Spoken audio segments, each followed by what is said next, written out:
Life and death depend on this discourse. That's what makes the Gita special. That's what is happening on the battlefield. Beautiful, breathtaking, real.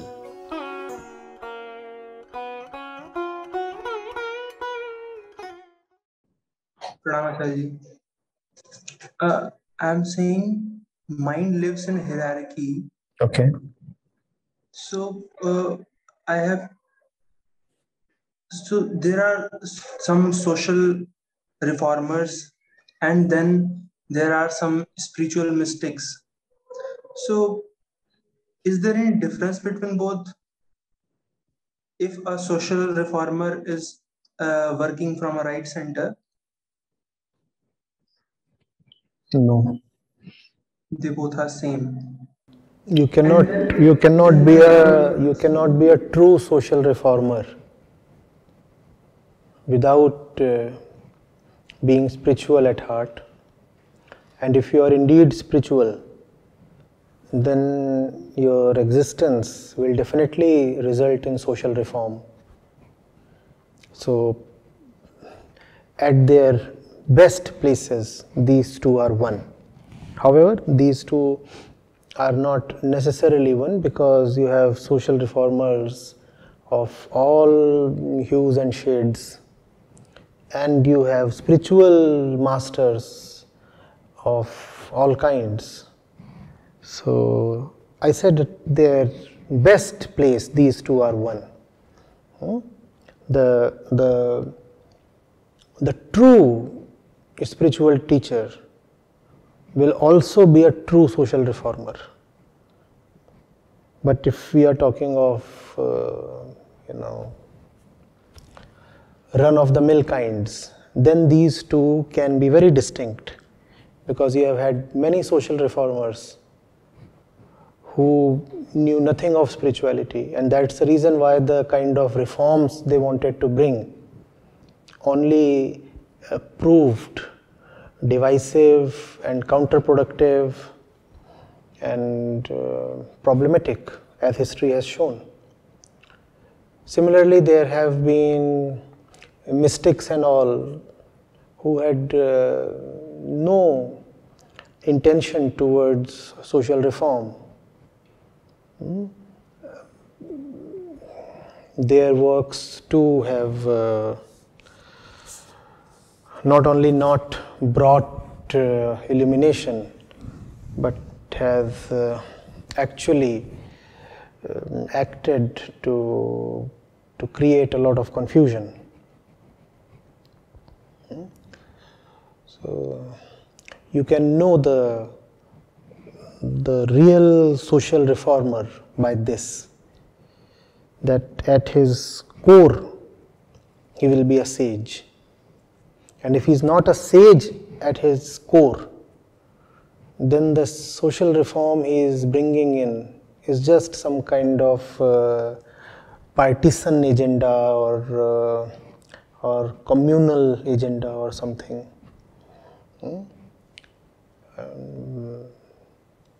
Similarly, the great teachers who say that we are concerned only with our own enlightenment, and we give two hoots to the state of the society. We are not social reformers. We are spiritual teachers. Such people cannot be genuine. Spirituality sans compassion is not possible. Enlightenment as a personal event is a great delusion. When there is no personal bondage, when there is no personal rebirth, how can there be personal liberation?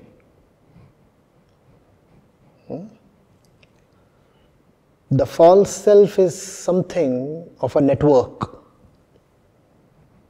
It is not something personal or unique to you. It's a network. It's a network, and we all are nodes in that network. One node cannot be liberated by itself in isolation.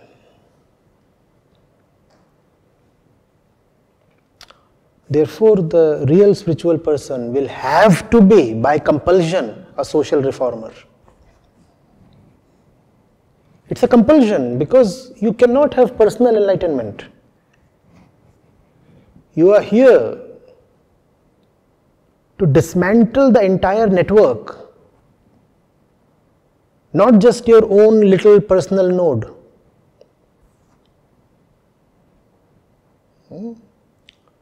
Therefore, the real spiritual teacher will have to, as said compulsorily, remain an avid social reformer all his life.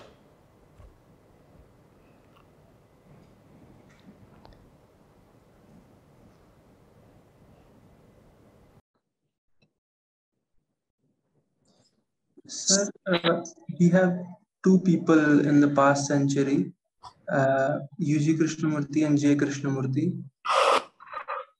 So the J. Krishnamurti, sir, was a social reformer and did his work for people for more than 60 years. And on the other hand, U.G. was not into these kinds of things. So you are saying compulsorily a spiritual man have to be a social reformer.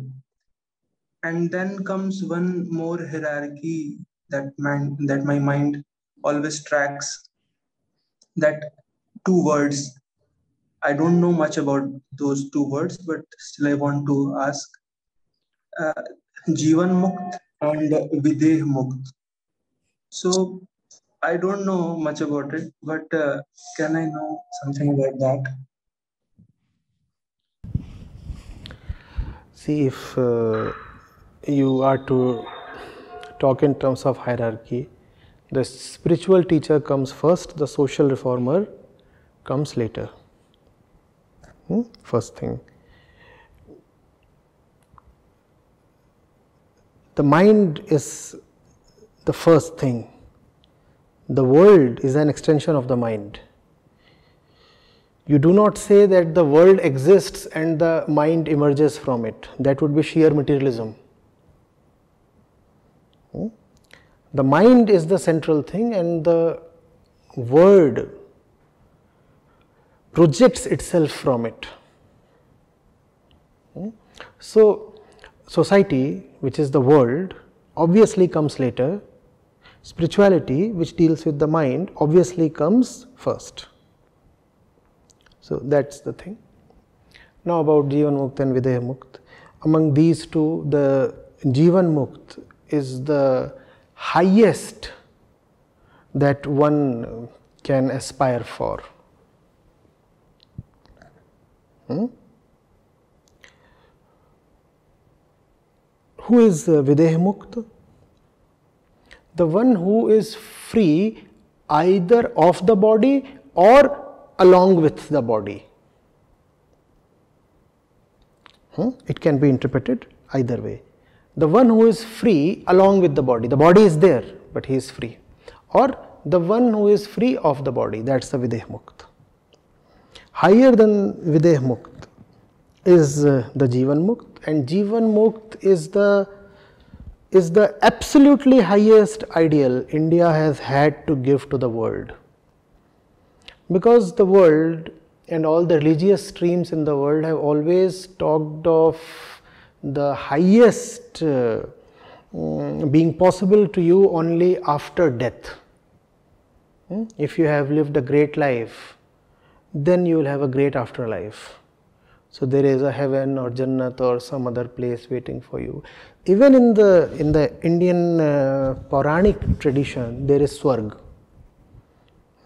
But Vedanta doesn't talk of any Swarg. It dismisses them as a child's fantasies, heaven and hell and such things. In fact, Vedanta is the only philosophy that among the major philosophies, that is, major philosophies that lean towards the religious side. I am talking of those philosophies that dismiss all talk of heaven and hell.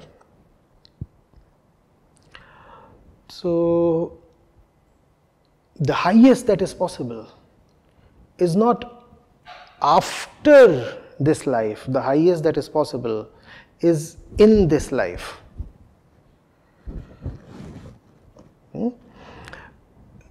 There is this beautiful bhajan by Kabir Sahib, and it says, JeevanMukti soi mukta hai. There is no mukti, liberation, if you are not liberated even as you are alive.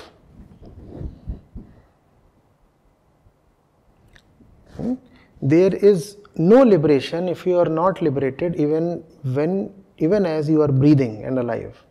What is the definition of JeevanMukti? The one who is free of Jeevan, life, even as he lives, is called JeevanMukti. The one who is free of life, even in the living state, is called JeevanMukti. How is it a little higher than Videha-Mukti? Because the Videha-Mukti is free principally of the body. The JeevanMukti is free of both the body and the mind.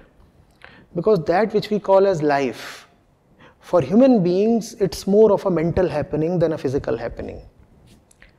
That which we call as life, for human beings, for our species, it is more mental than bodily.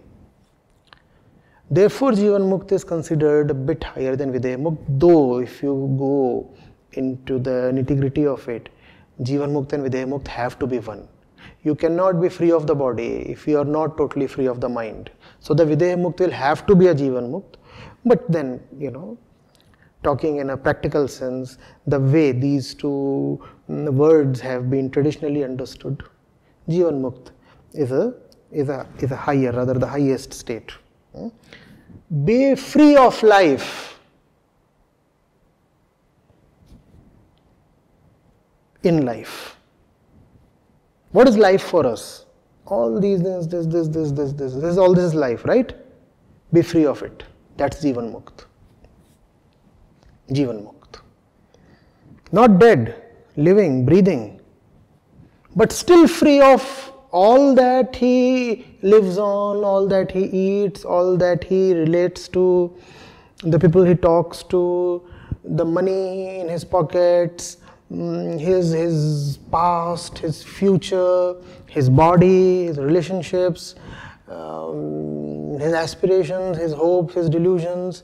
He is living in middle of all of these, and yet he is free of all of these. That's JeevanMukti. That's JeevanMukti. It's a great ideal. Please understand. Even the Buddha had to talk of parinirvana.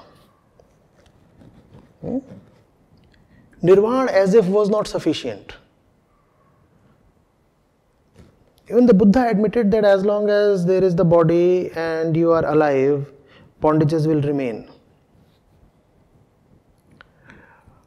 But Vedanta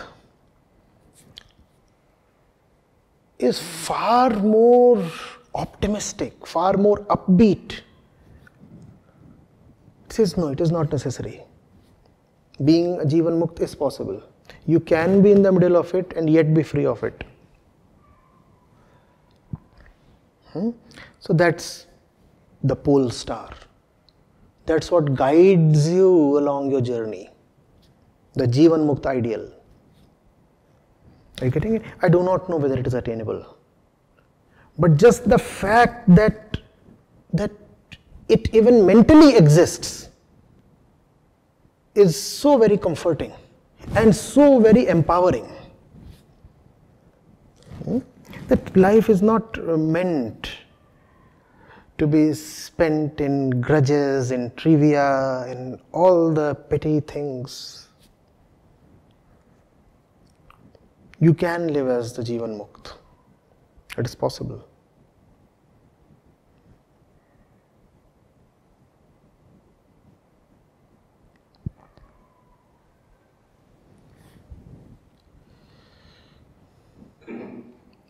In fact, our friend Shubhankar here, he remembers only a few bits from the Upanishadic treasure trove. And out of them there is one on the JeevanMukti. He will narrate it for us right now. Na me jeev iti gyatva sa JeevanMukti uchyate. It's so beautiful. He was a lad, and this was like 8-10 years back, and we took him to one of our shivers, our camps, and he was someone who was that typical Anglophile. Forget Sanskrit, he could not even speak Hindi properly.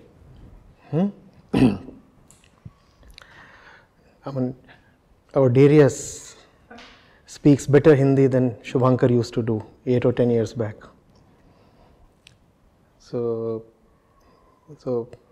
I take him there, and straight away I give him something in Sanskrit to understand, remember and recite.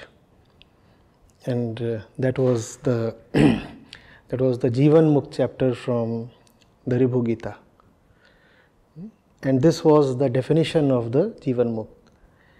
And somehow it has happened that he has forgotten most of the things, but this he has remembered. And such things never happen coincidentally. There is always something behind them. So he has continued to remember this. The one who knows he is not a jeev, a person, is called JeevanMukti. Na me jeev, I am not a jeev, I am not a person. Gyatva, knows this. Sa JeevanMukti uchyate. He is called JeevanMukti. So, a decade back I spoke extensively on it. I suppose for today this much is enough, right? Once you start living in the constant understanding that the person you appear as is not what you are JeevanMukti. Then all the things related to the person and the life of the person become a kind of entertainment to you. That's not the right word, but just do get the drift. The person has a life. The person has a world. There is a personality. All these things become something of a joke to you. That's when you are free of everything that can contain you.